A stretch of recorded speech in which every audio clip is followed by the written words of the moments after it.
tempat itu diperebutkan, imbah berdiri, sholat 2 rakaat, jangan panjang-panjang doanya, to the point, keluar lagi. Karena luar biasa, di situ bejajal. Dan kadang-kadang bejajalnya bukan lelakian aja, babinian, lakian masuk ke hijir Ismail. Sholat di situ kata Nabi sama dengan sholat di dalam Baitullah.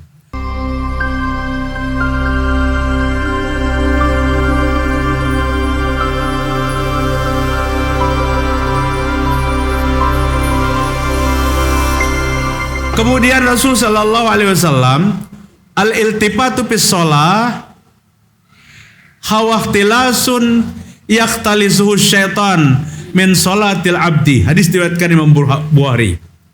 Menoleh-noleh dalam salat, geleng-geleng ke kiri ke kanan, itu sedang dicuri oleh syaitan. Hatinya dicuri oleh syaitan. Setan mencuri hati manusia yang menoleh-noleh di dalam sholatnya. Insya Allah ada tujuan yang menoleh-noleh dalam sholat. Apabila ada barang bawaan maka anak di hadapan. Ada barang bawaan, apalagi barangnya berharga, anak di depan. Itu di mana aja. Apabila kita sujud maka ada di bawah dada kita. Jangan di anak di kepala di sebelah pesujudan. Itu biasanya berbahaya ada nang kada pindah ketujuh diambil orang, atau dianak di sebelah kiri sementara sab masih ada. Ini mengganggu sholat kita akhirnya. Allahu Akbar, anak sebelah kiri datang nang ke sebelah kiri masih sab, ditandarnya pulang bareng kita ke sana sampai ke ujung sana. Ini pasti menoleh karena di sana ada titipan. Nah, nang ihdinas siratal mustaqim melihati barang. Jadi menoleh-noleh itu kada dibenarkan. Abi Hurairah radhiyallahu anhu berkata, "Layan tahiyanna aqwamun." Hendaklah benar-benar berhenti satu kaum, setiap manusia, min rafa'ihim absaruhum inda du'a bis shalah ila sama. Berhentilah satu kaum yang mengangkat pandangannya dalam salat di dalam salat ke langit. Fatihah dibaca tapi melihat ke atas. Aulah tahtofanna absaruhuma, atau Allah akan cabut penglihatannya, atau akan disambar petir matanya. Auzubillah min dzalik. Jadi Nabi sangat kada ketujuh orang yang sholat itu tidak menunduk ke tempat sujud, memejamkan mata ketika sholat. Ini termasuk pelanggaran. Jangan dipajamkan mata di waktu sholat. Idza qama ahadukum bis shalah fala yudmidu aina. Hadis diriwayatkan Imam Tabrani dalam Al-Jami' dan saya Al-Jami'. Apabila kamu mendirikan salat, maka jangan kamu pejamkan matamu. Sekalipun dalam Sahih Al-Jami' hadis ini dilemahkan. Dhaif hadisnya. Imam Tabrani mengatakan hadis ini hasan. Nah, walam yakun min hadis sallallahu alaihi wasallam taghmidu ainahi fis shalah. Dan bukanlah dari pelajaran Nabi sallallahu alaihi wasallam memajamkan kedua matanya di dalam salat, dan bukanlah pelajaran Nabi Muhammad SAW. Nabi kada pernah mengajarkan, kata Ibnu Qayyim, memajamkan mata ke dalam di waktu salat. Ulun kajian hari Rabu kalau kada salah, Rabu yang lalu. Ditanya ibu-ibu, tapi husu ujarnya. Apabila pajam tuh saya terasa husu. Nah, ada ulun apabila pajam tuh lo merejot aja. Jadi hilang husu. Nah, jadi jangan memejamkan mata. Kemudian sibuk dalam sholat. Sibuknya apa? Bergerak. Mali arakum rafi'i aidiyakum ka'annahuma aznabu khairi syamsin iskinu bis shalah. Hadis diriwayatkan Imam Muslim. Hadis yang ke-430. Kenapa aku melihat kamu mengangkat-ngangkat tanganmu, melipat-lipat sikumu di waktu salat sampai seperti tali kedua unta, seperti tali unta, pengendali unta. Artinya hendak dibelokkan ke sini, hendak dibelokkan ke sini. Maka Nabi sallallahu alaihi wasallam mengatakan iskinu fis shalah. Tetaplah tanganmu di dalam salat. Ini Pak saling ngalihan. Gatalnya datangnya tiba-tiba. Sebelum angkat takbir itu kadang gatalnya. Allahu Akbar. Mulai gatal.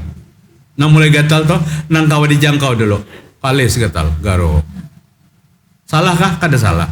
Salat di rumah, salat sunnah tentu. Salat malam mungkin atau salat duha dilakukan di rumah Nabi Islam. Karena wal babu alaihi muallaq dan pintuku terkunci. Pian hendak tahu luasnya rumah Nabi terang. Nabi salat di rumah. Pintu terkunci. Pagi itu maka aku datang membukakan. Aku kada tahu Nabi sedang sholat di rumahnya. Hatta patah hali. Kemudian Nabi membukakan pintu. Aku masuk dan sumaraja ila sholat. Kemudian Nabi pergi sholat. Lamun rumah tuh panjang 30 kali 10. Kada kau membukai Nabi. Kada kau membukai dalam kamar. Nah kamarnya mana pintu kamar mana. Jadi pas-pasan di situ Nabi guring, di situ Nabi sholat, di situ Nabi makan. Tapi apa yang Nabi katakan? Baiti jannati. Ini mencari ini yang sangat sulit. Rumah luas kadang menjamin hati kita merasa tenang di dalamnya. Tapi rumahku adalah surgaku kata Nabi Muhammad sallallahu alaihi wasallam. Kalau kada salah, rumah Nabi itu 2,5 kali 5 kalau kada salah.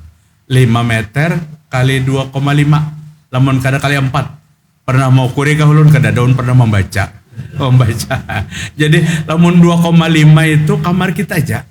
Kamar kita 2,5 kali berapa? Itulah tempat tinggal Rasul sallallahu alaihi wasallam. Di situ Nabi menumpahkan air matanya setiap malam kepada Allah dalam salat malamnya. Di waktu Nabi sedang salat malam kata Aisyah radhiyallahu anha, maka kakiku berada di pesahapan tempat Nabi sujud. Artinya tempat guringnya pas-pasan. Nabi sholat di situ, batisku ke wadah Nabi sujud. Dan aku merasa Nabi mengangkat kakiku dengan sopan luar biasa. Coba bayangkan, kita sujud batis bini di pesujudan. Bisa melacong batis bini ditendangnya. Ini sopan banget Nabi mengangkat. Nah, kemudian Nabi sujud. Hadis sahih ini sekaligus mengkonter jangan bergerak lebih daripada 3 kali. Apabila lebih pada 3 kali maka sholatnya batal. Tidak, itu tidak dasar. Kalau perlu bergerak. Kenapa? Di depan keluar karena batal, yang di belakang masuk, yang belakangnya masuk lagi, yang belakang masuk lagi. Itu dibolehkan. Jadi kakiku berada di pesujudan Nabi dan Nabi hendak sujud. Diangkat Nabi, kakiku kemudian Nabi sujud. Setelah Nabi berdiri lagi, maka batisku berbulik pulang ke situ kata Aisyah radhiyallahu anha. Bapak-bapak hadirin, sampai bolak-balik Aisyah tuh batisnya ke situ. Apa gerang ayatnya yang dibaca Nabi? Lamun inna a'tanakal kausar fasholli li rabbika wanhar inna syani'aka huwal abtar. Nabi arum bujurakan batis bini aja. Tapi sholat malam Nabi, Ibnu Abbas pernah mengikuti Nabi membaca surah Al-Baqarah. Berapa ayat Pak? 286. Kata Ibnu Abbas, mudahan Nabi ini rukum batuntung Al-Baqarah nih. Jadi makmum nih kayak apa Ibnu Abbas luar biasa. Ternyata disambung Nabi ke surah Ali Imran. Nabi sambung lagi surah Ali Imran. Kada ruku-ruku Nabi. Iya nang jar Aisyah radhiyallahu anha. Apa qad ghafara Allahu laka ma taqaddama min dzambika wa ma ta'akhkhar. Ya Rasulullah, dosa pian tu nang terdahulu, dosa pian akan datang tu diampuni oleh Allah taala. Kenapa? Karena Aisyah khawatir lawas benar Nabi berdiri. Bangkak batisnya pecah tumit. Kenapa? Karena lama dalam berdiri. Itulah salatnya Rasul sallallahu alaihi wasallam. Kemudian lagi dari Abu Qatadah radhiyallahu anhu sedikit ulun sampaikan. Jadi yang ketujuh kena berikutnya. Abu Qatadah kana yusalli wa huwa hamilu Umamah binti Zainab binti Rasulillah sallallahu alaihi wasallam wa Abil As bin Rabi'ah bin Abdi Syamsi. Fa iza sajada wada'aha wa iza qama hamalaha. Hadis diriwayatkan Imam Bukhari dan Muslim. Riwayat dari Qatadah radhiyallahu an, Abu Qatadah. Abu Qatadah radhiyallahu an, Rasul sallallahu alaihi wasallam salat dan menggendong cucunya yang bernama Umamah. Nabi punya cucu bernama Umamah, anak Zainab. Zainab itu anak Nabi Muhammad sallallahu alaihi wasallam. Namun Umamah tidak juga berumur lama karena sempat dewasa. Digendong Nabi dalam sujudnya. Nih ibu-ibu nombo anak bagus banget nih. Dikaji hadis ini. Jadi jangan dibiarkan anak kuriak-kuriak menangis. Ambil takbir, gendong anak. Gendong anak. Bacaan sholat tetap jalan. Kemudian setelah itu, setelah menggendong cucunya, faiza sajada, faiza roka'a, wa sajada, wa do'aha. Apabila Nabi ruku dan sujud, ditaruh dulu di higa. Kemudian setelah bangkit, koma, hamalah, digendong lagi. Bolehkah? Boleh. Hadis diriwayatkan Imam Bukhari dan Muslim.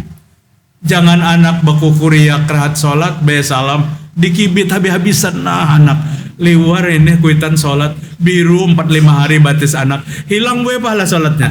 Digendong aja, jangan dikibit, jangan kiri. Kemudian yang ketujuh, yang berikutnya padahal sangat penting bapak-bapak. Yang ketujuh, jangan meludah ke depan dan ke kanan. Yang kedelapan, jangan mendahului imam. Yang kesembilan dan seterusnya. Banyak sekali hal-hal yang kita terlanggar. Dan usahakan yang kesembilan, jangan menguap. Maka menguap ini kan aku ditahan nih Pak ya. Ijar Nabi, ijatasab ahadukum fis shalah falyaqzim man istata'a fa inna syaitan yadkhul. Jika engkau sholat kemudian kau menguap, sehabis-habisnya menguap, tahan nih kuap. Lamun mampu. Maka Nabi man istata'a, karena kita kada kau menahan kuapnya. Karena apabila kita menguap dalam sholat, fa inna syaitan yadkhul, syaitan masuk ke muntung kita. Hadis diriwayatkan Imam Muslim. Itu banyak lagi yang hendak kita ceritakan tentang kesalahan-kesalahan dalam mendirikan sholat. Sama sekali kajian kita tidak pernah menuding golongan mana golongan ini, tapi kita pencerahan, kita memberikan pencerahan tentang ibadah adalah sholat yang paling utama, dan sholat yang kita kerjakan betul-betul sesuai dengan apa yang diajarkan oleh Nabi Muhammad sallallahu alaihi wasallam. Subhanakallahumma wa bihamdika asyhadu an la ilaha illa anta astaghfiruka wa atubu ilaik. Wassalamualaikum warahmatullahi wabarakatuh.